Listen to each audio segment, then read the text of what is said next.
नमस्कार, मेरा नाम है अमिताभ और दृष्टि आईएएस के टारगेट यूपीएससी प्रीलिम्स 2024 के करंट अफेयर के कला और संस्कृति खंड में आपका स्वागत है।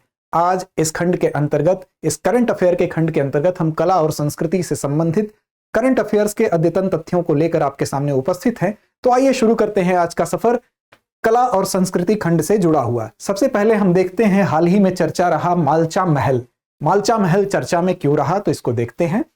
हाल ही में आपने देखा होगा कि दिल्ली पर्यटन विभाग ने अपनी बहुप्रतीक्षित एक हॉन्टेड वॉक शुरू की। अब हॉन्टेड वॉक क्या है, आपके जहन में यह सवाल उठ रहा होगा। तो दरअसल हॉन्टेड वॉक जो भी रहस्यमयी जगहें हैं, उनको, जो पुरानी कल्चरल दृष्टिकोण से इंपॉर्टेंट रहस्यमयी जगहें हैं जो अब तक इतिहास में पटल पर नहीं उस तरह से उजागर हो सकी हैं, तो वहां के लिए एक हॉन्टेड वॉक नाम से एक यात्रा शुरू की गई है और इसमें पहले गंतव्य के रूप में मालचा महल को चुना गया है। तो इस लिहाज से मालचा महल चर्चित रहा।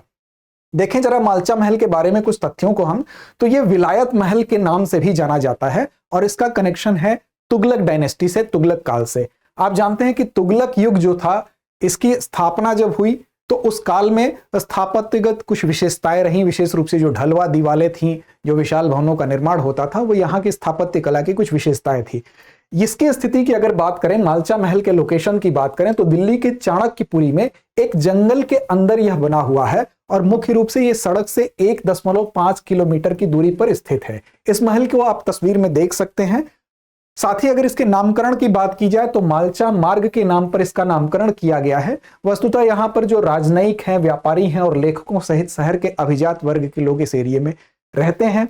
फिरोज शाह तुगलक से इसका कनेक्शन है। तुगलक वंश का यह शासक जो था, अपने लोक कल्याणकारी कार्यों के लिए जाना जाता है। इसके कार्यकाल की बात करें तो 1351 से 1388 के बीच में इसका कार्यकाल रहता है।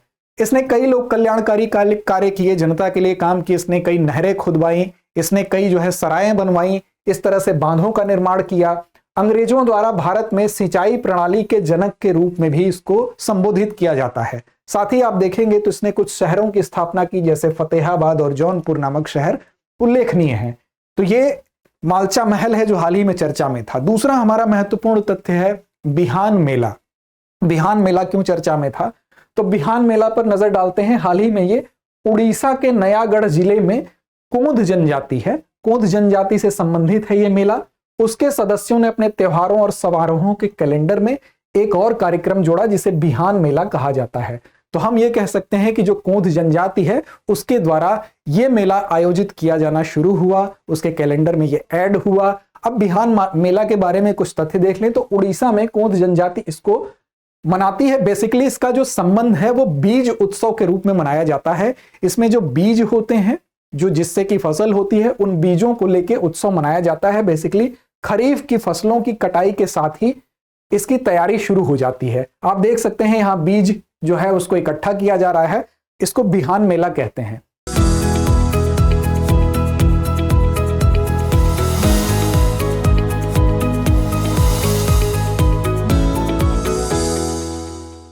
दरअसल इसमें धान, बाजरा, मक्का और ज्वार की जो संकर और देसी किस्में हैं, उनके बीजों को लेकर इसको एक बर्तन में कलेक्ट किया जाता है और इन बीजों को इकट्ठा करके, कलेक्ट करके मिट्टी के बर्तन में जमा करके, उसके बाद ये जो बर्तन होता है उस बर्तन को भी सजाया जाता है और दिसंबर के महीने में एक निश्चित दिन निर्धारित होता है और इन बर्तनों को लाल और सफेद रूपांकन से इसकी सजावट की जाती है। सजावट करने के बाद बांस की एक टोकरी में इसको रखा जाता है और इसको इकट्ठा करके उस टोकरी में, इस बर्तन में बीजों को रख के गांव की महिलाएं एक स्थान पर जाती हैं और वहां पर, जहां पर ये इकट्ठी होती हैं, वहां पर एक मेला लगता है। उस मेले का आयोजन किया जाता है। पारंपरिक वाद्य यंत्र भी इसमें बजाते हुए पुरुष भी शामिल होते हैं महिलाओं के साथ साथ में। इस बीज उत्सव की शुरुआत की अगर बात करें तो किसानों को मिश्रित फसल जैसी खेती की जो अपनी पारंपरिक विधि है, जो पहले से पुरानी विधियां हैं, एक तरह से उसके तरीकों पर लौटने में भी मदद करने के लिए ये एक संकेत के रूप में देखा जा रहा है। तो जितने भी ट्राइब्स होते हैं बेसिकली वो पर्यावरण से काफी जुड़े होते हैं। अपनी पुरानी पद्धति को जीवित रखने के लिए भी इस मेले का आयोजन किया जा रहा है। इस लिहाज से भी महत्वपूर्ण है। इस चित्र में आप देख सकते हैं कोंध जनजाति की महिलाएं इस बर्तन में बीजों को रखती हैं, फिर एक बांस का पात्र होता है उसमें इन बर्तनों को रखा जाता है और फिर ये महिलाएं वाद्य यंत्रों के साथ, पुरुषों के साथ इस मेले में शरीक होती हैं। बात अगर कोंध जनजाति की जाए तो कोंध जो है अनुसूचित जनजाति है और उड़ीसा राज्य के सबसे बड़े जनजातीय समूह में से एक है। यह समूह प्रकृति के साथ सद्भाव पर केंद्रित अपनी सांस्कृतिक विरासत, साहसी अपनी परंपराओं और स्वदेशी मूल्यों के लिए जानी जाती है। और कुई भाषा, कुई नाम की एक लैंग्वेज है, कुई भाषा जो है उसको ये बोलते हैं, इस्तेमाल करते हैं, जो कि उड़िया लिपि में लिखी जाती है। चूंकि उड़ीसा की जनजाति है तो इसकी लिपि उड़िया है। ये कोई जनजाति से संबंधित महिलाओं का चित्र आप देख सकते हैं। अगला हमारा टॉपिक है, इसका नाम है पारसी लेडी। पारसी लेडी क्यों चर्चा में रहा? तो दरअसल पारसी लेडी क्या है, देखिए ये एक तस्वीर आपको यहां पर दिख रही होगी। इस तस्वीर को बनाते हुए जो चित्रकार हैं वो दिख रहे हैं। दरअसल हुआ ये कि औपनिवेशिक काल के दौरान जो पारंपरिक भारतीय कला में क्रांति लाने वाले महान कलाकार थे, उनका नाम था राजा रवि वर्मा। तो रवि वर्मा की एक अधूरी पेंटिंग है जिसको जल्द ही सार्वजनिक करने के बारे में सोचा जा रहा था। यही है पारसी लेडी। इस पारसी लेडी बेसिकली रवि वर्मा जी की एक पेंटिंग है जो अधूरी थी, इसको सार्वजनिक करने की योजना बन रही थी। तो पारसी लेडी का संबंध रवि वर्मा द्वारा बनाई गई अधूरी पेंटिंग से है। वर्ष 1906 में अपनी मृत्यु से पहले रवि वर्मा द्वारा ये पारसी लेडी नाम की पेंटिंग उनकी आखिरी कृति मानी जाती है। ऐसा माना जाता है कि मरने से पहले उन्होंने इस पेंटिंग को बनाना शुरू किया, लेकिन मृत्यु होने के कारण यह अपूर्ण रह गई। अब उसको सार्वजनिक करने की योजना बन रही है। अगर रवि वर्मा की बात की जाए तो इनकी जो पेंटिंग है, इनकी जो चित्रकारी है, बेसिकली ऐसा माना जाता है कि जो महाकाव्यों से संबंधित चित्रकारियां थी वो ये करने में काफी निपुण थे, काफी मशहूर चित्रकार थे भारत के। पारसी लेडी के बारे में देखें तो ये दादा साहब फाल्के के साथ रवि वर्मा के जुड़ाव की एक झलक प्रदर्शित करती है, जिसमें उस समय उनके लिए इन्होंने काम किया था, उनके साथ काम किया था। किलीमनूर पैलेस, इसको देखें तो किलीमनूर पैलेस ट्रस्ट है, इस पेंटिंग का फिलहाल स्वामित्व तो इसके पास है, उनकी देखरेख में है। और रवि वर्मा की 175वीं जयंती के अवसर पर यह योजना बनाई गई थी कि अन्य पेंटिंग के साथ इसको भी हम सार्वजनिक रूप से इसको सबके सामने रखा जाएगा, इसका अनावरण किया जाएगा। लेकिन अभी तक यह प्रदर्शित नहीं की जा सकी है, इसलिए इसकी चर्चा हो रही थी। अगला जो टॉपिक चर्चा में है वो है तुंगनाथ टेम्पल। तुंगनाथ टेम्पल आप जानते हैं कि उत्तराखंड में स्थित है। इसकी भगवान शिव से संबंधित टेम्पल है और ये एशिया में सबसे ऊंचाई पर स्थित शिव जी का ये टेम्पल है। सबसे ऊंचाई पर अगर एशिया में बात की जाए लगभग 12,800 फीट की ऊंचाई पर यह स्थित है। क्यों चर्चा में है? तो हाल ही में भारतीय पुरातत्व सर्वेक्षण ASI archaeological survey of India ने तुंगनाथ मंदिर को राष्ट्रीय महत्व का स्मारक घोषित करने के लिए केंद्र से मंजूरी मांगी है। इस कारण यह मंदिर फिर से चर्चा में है। तुंगनाथ मंदिर की अगर बात करें इसके बारे में तो यह उत्तराखंड के रुद्रप्रयाग जिले में इसकी अवस्थिति है और यह मंदिर 1000 वर्ष से भी अधिक पुराना है। और ऐसी मान्यता है कि जो पांडव हैं, उन पांडवों में जो अर्जुन थे, उनके द्वारा इस मंदिर की नींव रखी गई थी, इसलिए इसकी प्राचीनता के लिहाज से भी यह महत्वपूर्ण है। इस मंदिर की तस्वीर आप यहां देख सकते हैं और तस्वीर में आपको यह मंदिर दिखाई दे रहा है। यह शिवालय जो है समुद्र तल से सबसे ऊंचा लगभग 12,800 फीट ऊंचाई पर स्थित है और इसके ऊपर आपको एक चोटी यहां दिखाई दे रही होगी तस्वीर में। यहां पर भी एक छोटा सा मंदिर है, इसको चंद्रशिला कहते हैं और यहां पर ट्रैकिंग करके यहां तक पहुंचा जाता है और ये शिव जी का एशिया में समुद्र तल से सबसे ऊंचा शिवालय है। अगला हमारा जो विषय है वो है सेंगोल। सेंगोल को नए संसद भवन में स्थापित किया जाएगा। अब सेंगोल क्या है, ये चर्चा में क्यों है, इस पर भी एक नजर डालें। दरअसल सेंगोल की अगर बात करें तो प्रधानमंत्री मोदी जी के द्वारा नए संसद भवन का उद्घाटन किया गया। सेंट्रल विस्टा पुनर्विकास परियोजना ये उसी का एक हिस्सा है, ऐसा माना जा रहा था। दरअसल सेंगोल क्या है, तो सेंगोल एक राजदंड है, एक दंड जैसा है और इसकी प्राचीनता काफी पहले से जुड़ी हुई है। इसका संबंध चोल काल से आप देख सकते हैं। प्राचीन समय में एक दंड होता था, राजदंड जिसको कहा जाता था। जब सत्ता हस्तांतरित की जाती थी तो इस दंड को, जिसको सत्ता सौंपी जाती थी, उसको दिया जाता था। यह उसी प्रकार का राजदंड है। भारत को जब आजादी मिली तो नेहरू ने 14 अगस्त 1947 को इसको ग्रहण किया था और स्वतंत्रता हस्तांतरण के प्रतीक के रूप में इसको देखा जाता है। 15 अगस्त 1947 को अविस्मरणीय बनाने के लिए, उसको याद रखने के लिए इस सेंगोल को अर्थात इस राजदंड को स्थापित करने की योजना है। इसकी वजह से यह चर्चा में है। आपको बता दें कि इस दंड के शीर्ष पर नंदी बैल बना हुआ है, 5 फीट लंबा यह दंड है। मुख्य आकर्षण क्या है, तो लोकसभा अध्यक्ष जो है उनकी सीट के समीप ही स्वर्ण राजदंड सेंगोल की स्थापना की गई, उसको स्थापित किया गया। भारत की स्वतंत्रता और संप्रभुता के साथ साथ इसकी सांस्कृतिक विरासत और विविधता का भी ये प्रतीक है, तो इसलिए ये चर्चा में बना हुआ है। सेंगोल की तस्वीर आप यहां देख सकते हैं। जैसा मैंने बताया कि इसके ऊपर नंदी की चित्रकारी, नंदी की को यहां पर बनाया गया है, दर्शाया गया है और ये तमिल शब्द सेम्मई से लिया गया है और इसका क्या अर्थ होता है सेम्मई का? तो नीति परायणता, अर्थात नीति के प्रति आप परायण हो, तो ये इसका संदर्भ है। इसका निर्माण स्वर्ण या चांदी से किया जाता था पहले से ही, और कीमती पत्थरों से इसको जड़ के इस पे सजावट का कार्य किया जाता था। सेंगोल जो कि राजसत्ता का प्रतीक था, और औपचारिक रूप से जब भी कोई समारोह होता था, कोई उत्सव होता था, तो वहां पर इसको ले जाया जाता था। सम्राट इसको लेके जाते थे और उनकी राजसत्ता का प्रतिनिधित्व करता था। सेंगोल बगल में उनके विराजमान होता था। आप अगर देखें तो दक्षिण भारत में जो सबसे लंबे समय तक शासन करने वाला राजवंश था, जैसा मैंने बताया चोल राजवंश था, तो वहां भी इसकी वैधता के प्रतीक के रूप में इसका इस्तेमाल होता था। वहां से भी इसकी ऐतिहासिकता दिखती है। 9वीं से 13वीं शताब्दी तक तमिलनाडु, केरल, कर्नाटक, आंध्र प्रदेश, तेलंगाना, उड़ीसा, श्रीलंका के कुछ हिस्सों पर चोल वंश द्वारा शासन किया गया और वहां इस सेंगोल का काफी उल्लेख मिलता है। अब आप अगर बात करें चोल राजवंश की, तो आपको पता है कि चोल राजवंश अपने कई कार्यों के लिए जाना जाता है। अपने साम्राज्य विस्तार के लिए जाना जाता है, अपने प्रशासन के लिए जाना जाता है। चोल प्रशासन काफी बेहतर माना जाता था, एक मॉडल माना जाता था। इसके अलावा आप देखेंगे तो विदेशों के साथ संबंध के दृष्टिकोण से भी चोल राजवंश की महत्ता थी। वास्तुकला के लिए भी जाना जाता था, सांस्कृतिक संरक्षण और मंदिरों के लिए तो जाना ही जाता है। आपको पता होना चाहिए कि चोल राजवंश में कई महत्वपूर्ण मंदिर बनवाए गए, जैसे तंजौर में बृहदेश्वर मंदिर बनवाया गया, काफी चर्चित मंदिर है। तो ऐसे बहुत सारी कलाकृतियां आपको दिखाई देंगी। यहां पर प्रतीक रूप से जो चित्र है, इसमें आप देख रहे हैं कि चोल राजा जो है ये दंड का आदान प्रदान करते हुए यहां दिखाया जा रहा है। इसके बाद आप देखें डांसिंग गर्ल की मूर्ति। ये मूर्ति आपको दिख रही होगी चित्र में। क्या है डांसिंग गर्ल की मूर्ति और क्यों चर्चा में है? तो दरअसल इसका संबंध सिंधु घाटी सभ्यता से है। डांसिंग गर्ल जो है मोहनजोदड़ो की डांसिंग गर्ल मूर्ति है। ये मोहनजोदड़ो जो से इंडस वैली सिविलाइजेशन का एक स्थान है, मोहनजोदड़ो में ही ये डांसिंग गर्ल की मूर्ति जो है, तो उसी के समकालीन संस्करण की, मतलब आजकल उसी का जो संस्करण है, तो दिल्ली में एक अंतरराष्ट्रीय संग्रहालय एक्सपो 2023 में मनाया जा रहा था। ये एक्सपो उसी के शुभंकर के तौर पर इस डांसिंग गर्ल की मूर्ति को इस्तेमाल किया गया। इस वजह से ये इतनी प्राचीन मूर्ति फिर से चर्चा में बनी हुई है।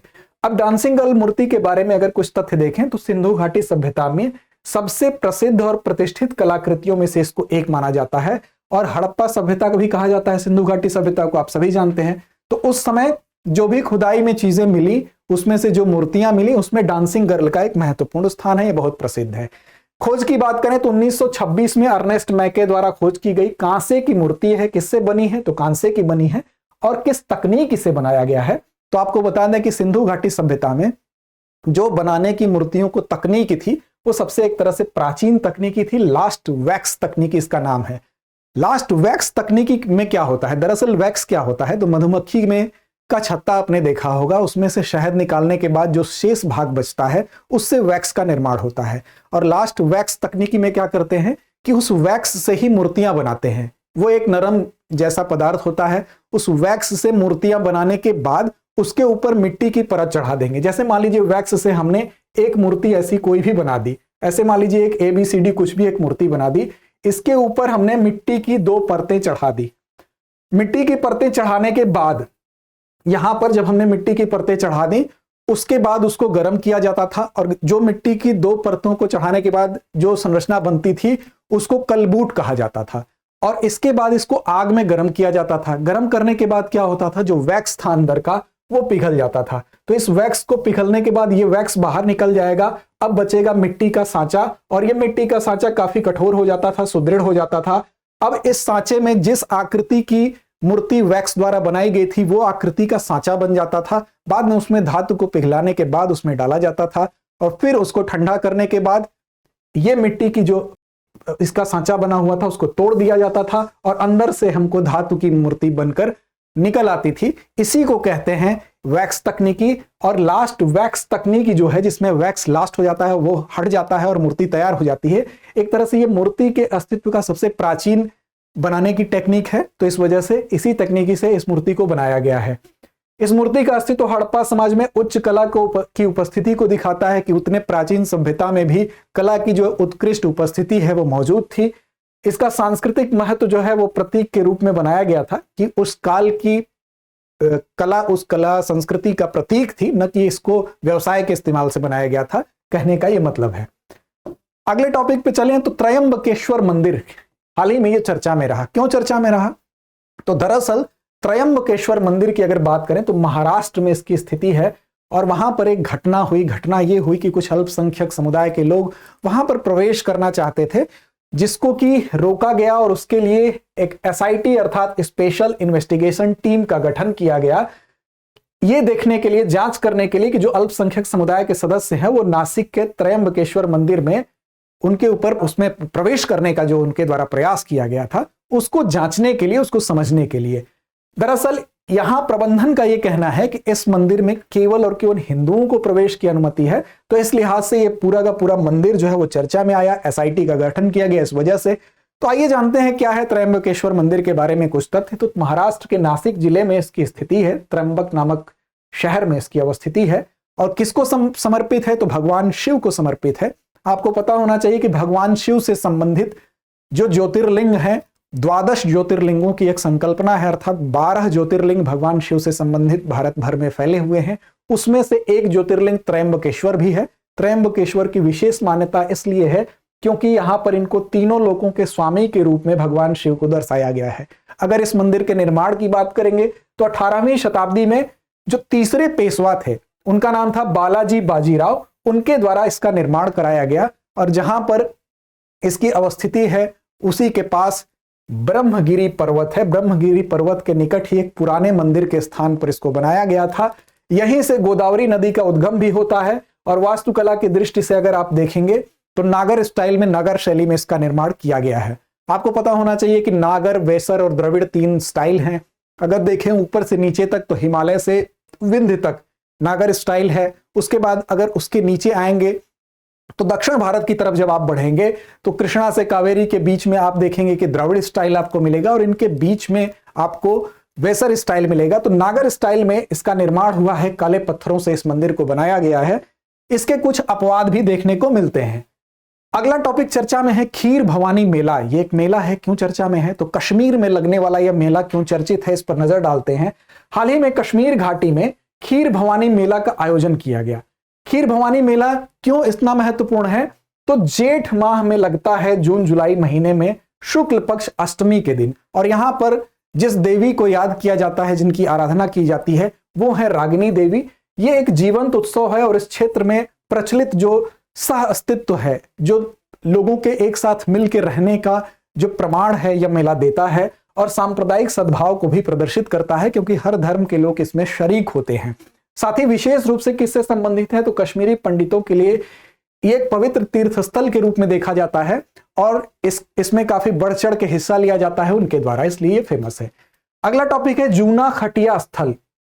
ये क्यों चर्चा में है? तो जूना खटिया स्थल, पुरातत्वविदों ने 2018 के बाद से इस जगह पर 500 समाधियों की खोज की है। तो 500 समाधियों की खोज होने के कारण जूना खटिया स्थल जो है वो काफी चर्चा में रहा। अब जूना खटिया स्थल के बारे में आप देखें तो ये पूर्व हड़प्पा कालीन स्थल है, अर्थात हड़प्पा सभ्यता जो है उससे पहले का स्थल है और गुजरात के कच्छ जिले में इसकी अवस्थिति है। यहां पर लखपत तालुका है, वहीं पर इसकी स्थिति है।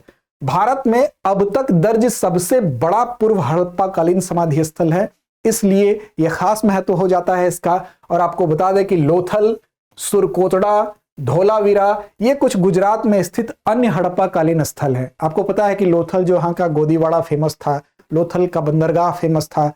लोथल की अगर बात करें तो एसआर राव द्वारा इसकी खोज की गई थी। वैसे ही सुरकोतड़ा, यहाँ पर सबसे पहले घोड़े की हड्डियां पाए जाने का साक्ष्य मिलता है। धौलावीरा की बात करें तो यहां से साइन बोर्ड का साक्ष्य मिलता है। जगपत जोशी ने सुरकोटदा की खोज की थी। इसी तरह से आप कमेंट बॉक्स में कमेंट करके बताएं कि धौलावीरा की खोज किसने की थी। आपसे हम सटीक और सही जवाब की उम्मीद करते हैं।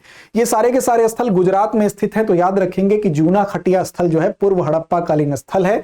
500 समाधियों की खोज के कारण, जो कि पूर्व हड़प्पा कालीन है, चित्र में आप देख सकते हैं समाधि का ये प्रतीक है।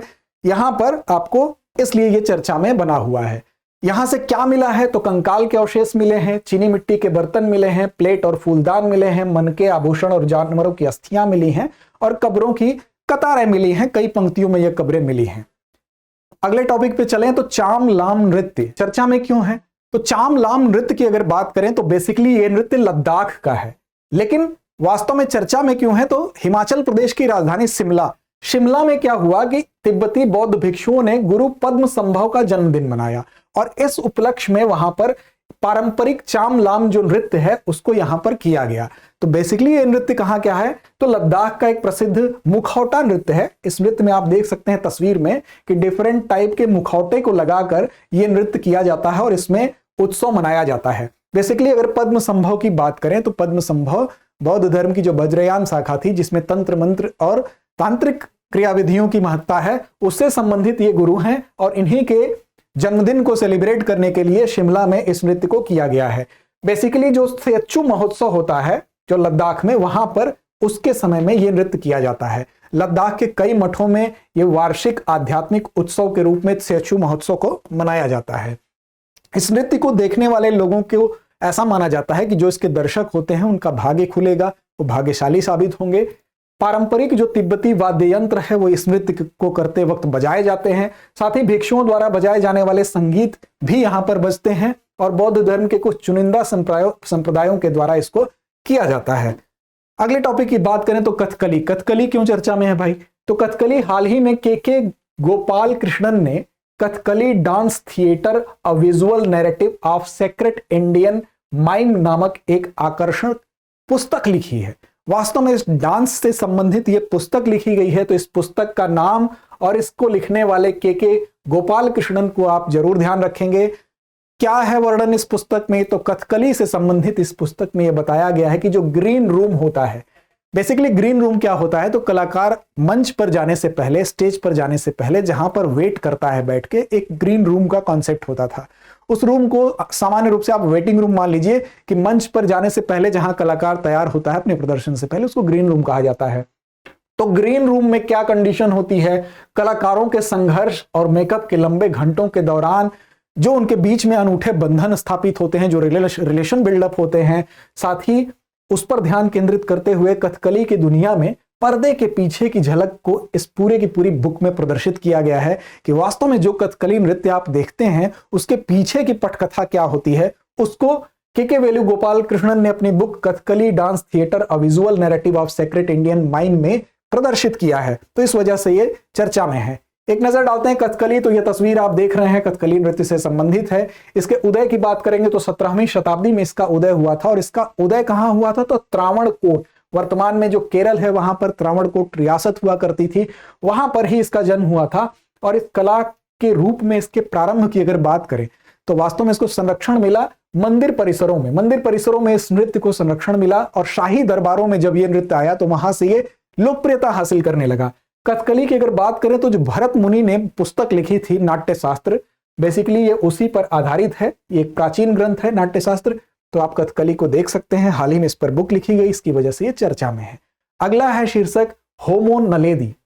ये चर्चा में क्यों है, तो होमो नलेदी को देखें कि हाल ही में एक अध्ययन प्रकाशित हुआ जिसमें यह कहा गया कि जो प्राचीन मानव प्रजाति है होमो नलेदी क्या है, तो एक प्राचीन मानव प्रजाति है।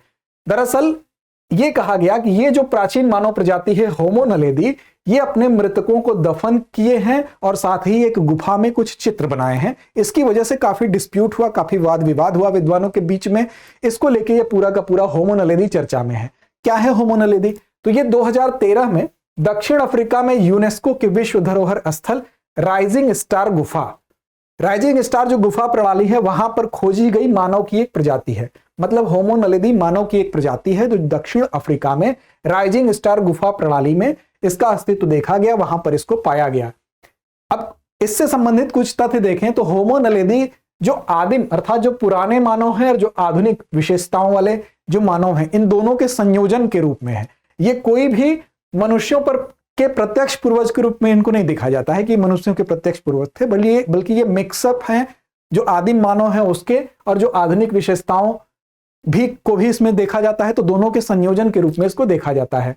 इनका छोटा कद होता है, छोटा दिमाग होता है और ये 3,35,000 से 2,41,000 साल पहले दक्षिण अफ्रीका में रहते थे। दक्षिण अफ्रीका में इनका स्थल माना गया है जहां से इनकी उत्पत्ति हुई है।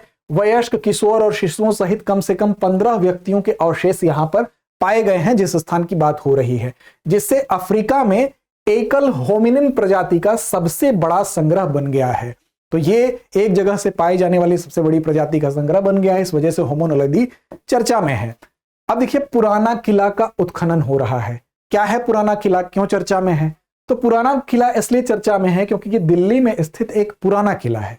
इसका नाम भी पुराना किला है और भारतीय पुरातत्व सर्वेक्षण ने यहां पर, आर्कियोलॉजिकल सर्वे ऑफ इंडिया ने यहां पर उत्खनन किया। यहां पर उत्खनन के बाद क्या हुआ, तो 2500 वर्षों से अधिक पुराने इतिहास का पता चला। इस किले को आप इस तस्वीर में देख सकते हैं और इसके उत्खनन से यह पता चला कि इसकी ऐतिहासिकता पूर्व मौर्य काल से लेकर काफी आगे तक जाती है। कहां तक जाती है, तो पूर्व मौर्य काल के भी यहां पर साक्ष्य मिले। मौर्य युग से भी संबंध था। शुंग, कुषाण, गुप्त, राजपूत सल्तनत और मुगल सहित कुल 9 सांस्कृतिक स्तरों का पता चलता है। आपको पता है कि जब खुदाई होती है तो वो क्षैतिज भी हो सकती है और ऊर्ध्वाधर भी हो सकती है। तो जब ऊर्ध्वाधर खुदाई की जाती है तो संस्कृतियों के क्रम के बारे में पता चलता है, और जब क्षैतिज रूप से खुदाई की जाती है तो एक ही स्थान पर फैली संस्कृति के विभिन्न पहलुओं के बारे में पता चलता है। तो जब सांस्कृतिक क्रम की बात की जाएगी तो इसका मतलब ऊर्ध्वाधर खुदाई, मतलब ऊपर से नीचे की तरफ खुदाई की जाती है। तो यहां पर आप देखेंगे 9 सांस्कृतिक स्तरों का पता चला है। और इस योजना का लक्ष्य क्या है, तो कलाकृतियों को किले में एक ओपन एयर साइट संग्रहालय में प्रदर्शित करना है कि यहां पर जो भी कलाकृतियां मिली हैं उनको एक ओपन एयर संग्रहालय के रूप में परिणत करके वहां पर रखा जाए, उनको संरक्षित किया जाए। पुराना किला से संबंधित कुछ तथ्य देखें तो मुगल युग से इसका संबंध है, सबसे पुराने किलों में से एक है। और इस स्थल की पहचान इंद्रप्रस्थ के रूप में, जो कि पांडवों की राजधानी थी, उसी के एक प्राचीन बस्ती के रूप में इसकी पहचान की गई है। अर्थात पांडवों ने इंद्रप्रस्थ को बसाया, इंद्रप्रस्थ की ही एक प्राचीन बस्ती के रूप में इस पुराने किले को देखा जाता है, क्योंकि उस जमाने में किले ही बस्तियों का रूप होते थे। अब देखें, इसमें विशाल प्रवेश द्वार, दीवारों का निर्माण हुमायूं ने करवाया था। और 16वीं शताब्दी में नई राजधानी दीन पनाह की जब नींव रखी गई वो यहीं से रखी गई। इस काम को शेर शाह सूरी ने फिर आगे बढ़ाया था। तो ये पुराना किला है, यहां पर उत्खनन हुआ है, ओपन एयर संग्रहालय बनाने की योजना है। इस उत्खनन का निष्कर्ष क्या है, तो यहां से चित्रित धूसर बर्तनों के टुकड़े पाए गए हैं। इन टुकड़ों में जो मृदभांड है अर्थात मिट्टी के बर्तन हैं, इन टुकड़ों में आमतौर पर 1200 ईसा पूर्व से लेकर 600 ईसा पूर्व की अवधि के ये बताए जा रहे हैं इनका कार्य। और ये अवधि कब की है, इनका जो हम कालखंड कहें वो कब का है, तो ये पूर्व मौर्य युग का है। तो पूर्व मौर्य युग को इंडिकेट क्या कर रहा है, तो मृदभांड मिट्टी के बर्तन इंडिकेट कर रहे हैं। ऐसे ही बैकुंठ विष्णु मूर्ति कला, इसमें खुदाई के दौरान इसका संबंध किससे है, तो राजपूत काल से है। बैकुंठ जो विष्णु मूर्ति है वो 900 वर्ष पुरानी है, और 900 वर्ष पुरानी मूर्ति का मतलब राजपूत काल से इसका संबंध है। टेराकोटा की पट्टी मिली है, इस पे देवी गजलक्ष्मी की एक टेराकोटा पट्टी मिली है। तो इससे इंगित होता है कि टेराकोटा की जो पट्टी है वो गुप्त काल से संबंधित है। तो अलग अलग जो चीजें पाई गई हैं वो ये प्रमाणित करती हैं कि इनका संबंध कहां कहां से रहा है। वैसे ही मौर्य काल के 2500 वर्ष पुराने कुएं के अवशेष का पता चला है। शुंग कुषाण काल का परिसर मिला है जिसमें 4 रूम परिसर का पता चला है, ये भी 2300 वर्ष पुराना है। ऐसे ही विभिन्न सिक्के, मुहरें और तांबे की कलाकृतियां मिली हैं। और इस साइट पर 136 से अधिक सिक्के मिले हैं, 35 मुहरें मिली हैं, सीलिंग मिले हैं, तांबे की कलाकृतियां मिली हैं। इससे यह पता चलता है कि जब भी किसी स्थान पर मुहरें मिलती हैं तो मुहरें अर्थात विनिमय का एक माध्यम, पैसा वहीं पाया जाएगा जब व्यापार होगा। तो ये इस बात को इंडिकेट कर रहा है कि व्यापारिक गतिविधियां यहां से होती थी, व्यापारिक गतिविधियों का एक केंद्र था। कहीं भी अगर किसी अन्य जगह की मुहर मिलती है इसका मतलब कि वहां से व्यापारिक संबंध हमारे थे, इस बात को ये डिनोट करता है।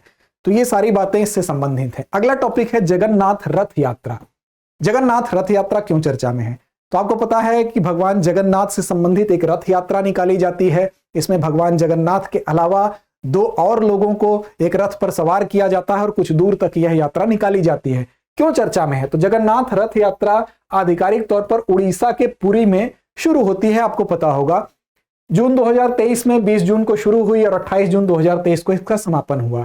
बेसिकली ये रथ यात्रा क्या होती है आपने बहुत सुना होगा इसके बारे में, तस्वीर भी देख रहे हैं, लोगों का हुजूम आप देख रहे हैं।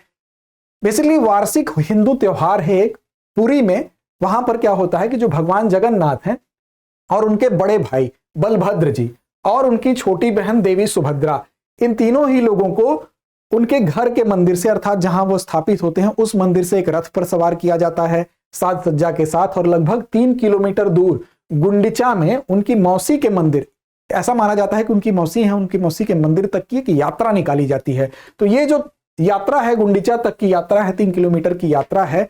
इस यात्रा में काफी धार्मिक जन सैलाब उमड़ता है और ये पूरी की पूरी जो यात्रा है वो जगन्नाथ रथ यात्रा के नाम से जानी जाती है। 12वीं शताब्दी ईस्वी में, ईस्वी पूर्व की बात अगर हम कर लें, 12वीं शताब्दी ईस्वी पूर्व की अगर बात कर लें, जब जगन्नाथ मंदिर का निर्माण हुआ, किसने किया? तो अनंत वर्मन चोडगंग ने इनका निर्माण किया। एक अन्य मत भी है, एक मत के अनुसार राजा अनंत वर्मन चोडगंग ने किया था, लेकिन एक दूसरा मत है, उसके अनुसार यह कहा जाता है कि यह त्योहार काफी प्राचीन काल से ही प्रचलन में था। ऐसा नहीं है कि इसकी स्थापना के साथ ही इसका प्रचलन शुरू हुआ। इस त्योहार को रथों के त्योहार के रूप में भी जाना जाता है और 3 विशाल लकड़ी के रथों पर इन लोगों को सवार किया जाता है और भक्त इसको रस्सियों से खींचते हुए ले जाते हैं। आषाढ़ के महीने में, विशेष रूप से जून जुलाई के शुक्ल पक्ष के दूसरे दिन इसकी शुरुआत होती है और लगभग 9 दिनों तक ये पूरा महोत्सव, पूरी रथ यात्रा चलती है। तो ये जगन्नाथ रथ यात्रा से संबंधित तथ्य थे। अगला है अंबुबाची मेला। अंबुबाची भी एक मेला है, क्यों चर्चा में है? तो हाल ही में अंबुबाची मेला जो है उसके लिए कौन सा स्थल है? तो कामाख्या मंदिर। आपको पता है कि गुवाहाटी में, असम के गुवाहाटी में कामाख्या मंदिर स्थित है और अंबुबाची मेला, यहां आने वाले भक्तों और पर्यटकों के लिए काफी सुरक्षा की व्यवस्था की जाती है। वहीं पर यह मेला लगा था, एक अस्थायी शिविर के रूप में वहां पर स्थापित किया गया। अंबुबाची मेले की अगर बात करें तो गुवाहाटी के कामाख्या मंदिर में जो देवी का मंदिर है, बेसिकली वहां पर मंदिर में स्थापित किया गया है देवी के एक भाग को, और वार्षिक मासिक धर्म का प्रतीक है। ऐसा माना जाता है कि इस दौरान मासिक धर्म होता है और उसको एक उत्सव के रूप में यहां पर मेले के रूप में आयोजन किया जाता है। मानसून के मौसम के दौरान इसको मनाया जाता है जून के मध्य में, और असमिया महीने की बात करें तो आहार के दौरान इस मेले का आयोजन किया जाता है। यहां पर जो तांत्रिक प्रजनन उत्सव है उसके रूप में भी मनाया जाता है। तंत्र मंत्र के लिहाज से गुवाहाटी का यह कामाख्या मंदिर काफी प्रसिद्ध है। वहां पर सिद्धियां करती हैं जो लोग तंत्र मंत्र से संबंधित होते हैं, वहां पर इसको काफी मान्यता है। तांत्रिक शक्ति पंथ जो है वो इसको काफी मान्यता देता है और उससे काफी निकटता से जुड़ा है। कामाख्या मंदिर की अगर बात करें तो यह मंदिर नीलाचल पहाड़ी पर स्थित है। जिस पहाड़ी पर इस मंदिर की अवस्थिति है, बेसिकली वो नीलाचल पहाड़ी है। मंदिर का चित्र आप यहां देख सकते हैं और तांत्रिक प्रथा से संबंधित लोगों के सबसे प्रतिष्ठित केंद्रों में से एक है। और जैसा कि आप जानते हैं कि भारत में जो पीठ होती है, शक्ति पीठ, सिद्ध पीठ होते हैं, तो जो शक्ति पीठ है तो 51 शक्ति पीठ जो हैं उनमें सबसे पवित्र सबसे पुराने और सबसे पवित्र शक्ति पीठों में से ये एक माना जाता है, इसलिए भी इसकी काफी मान्यता है।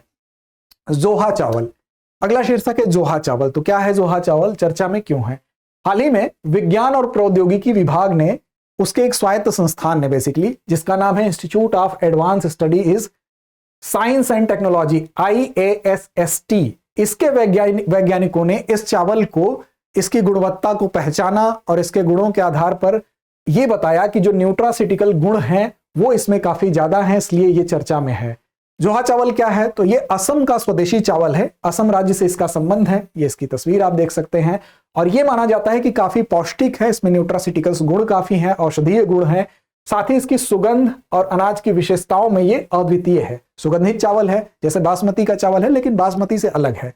ये अन्य सुगंधित चावलों से अलग है, इसलिए अपनी अलग पहचान बनाया है और इसे खरीफ के मौसम में उगाया जाता है। देखें इसकी कई कैटेगरी है, तो कोला जोहा, केटकी जोहा, बोकुल जोहा और कुनकुनी जोहा इसमें शामिल प्रमुख जोहा किस्में हैं और इसमें कई गुण हैं, जैसे एंटीऑक्सीडेंट होता है, फ्लेवोनाइड होता है और फेरोलेक्स से भी समृद्ध है।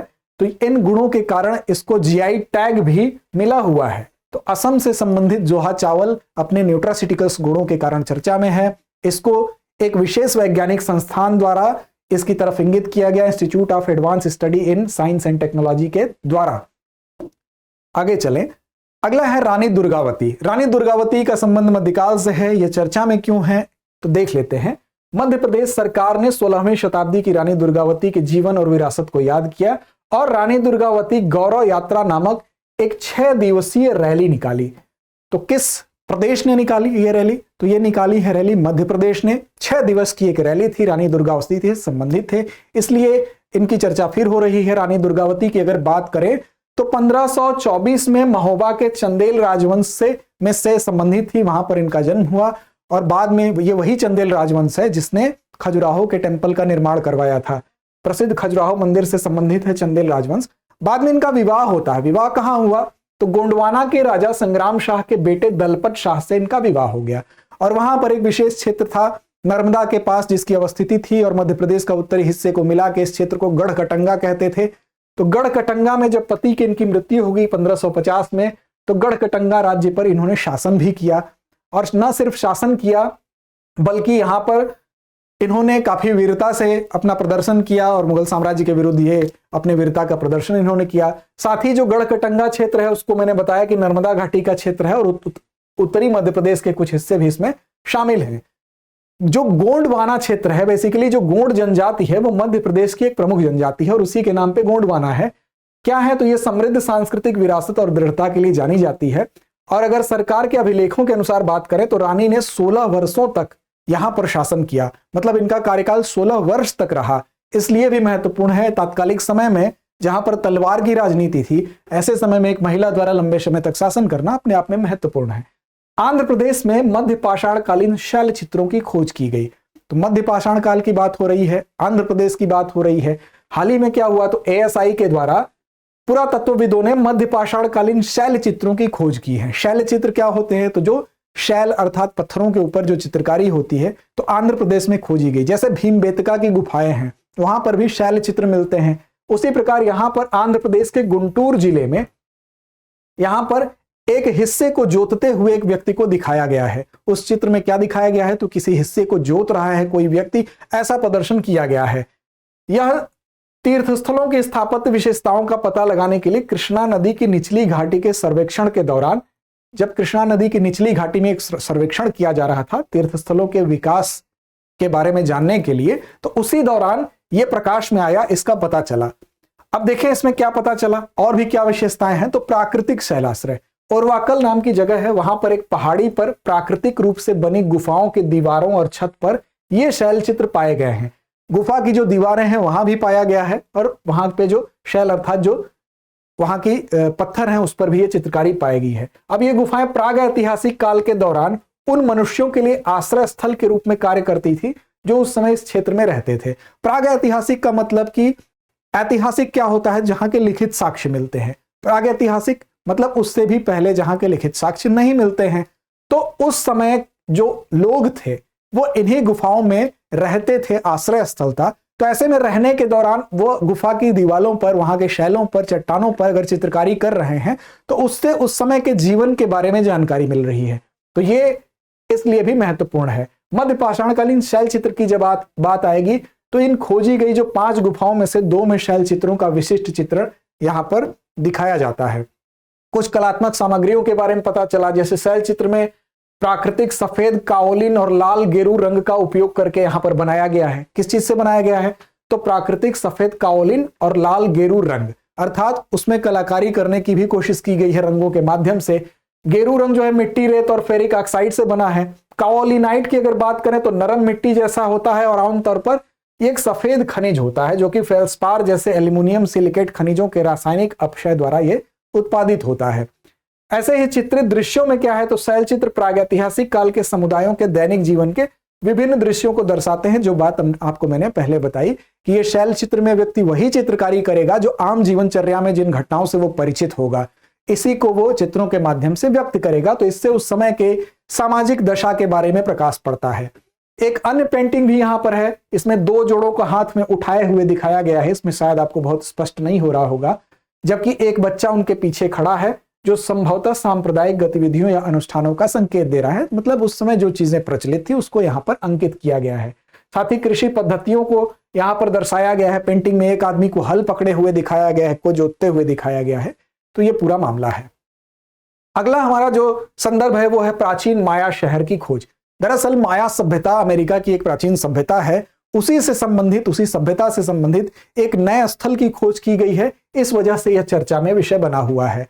मैक्सिको में पुरातत्वविदों ने युकाटन प्रायद्वीप, आप मैप में यहां देख सकते हैं, मैक्सिको के नीचे ये जो स्थिति है गल्फ ऑफ मैक्सिको के ठीक नीचे ये युकाटन है, युकाटन प्रायद्वीप है। यहां के ही घने जंगल में एक प्रसिद्ध स्थल खोजा गया है जिसको ऐसा माना जा रहा है कि प्राचीन माया शहर के यहां से अवशेष मिले हैं। इस कारण यह पूरा का पूरा संदर्भ चर्चा में है। तो संबंधित प्रमुख खोजों में आप देखें इसे ओकोमटुन नाम दिया गया है।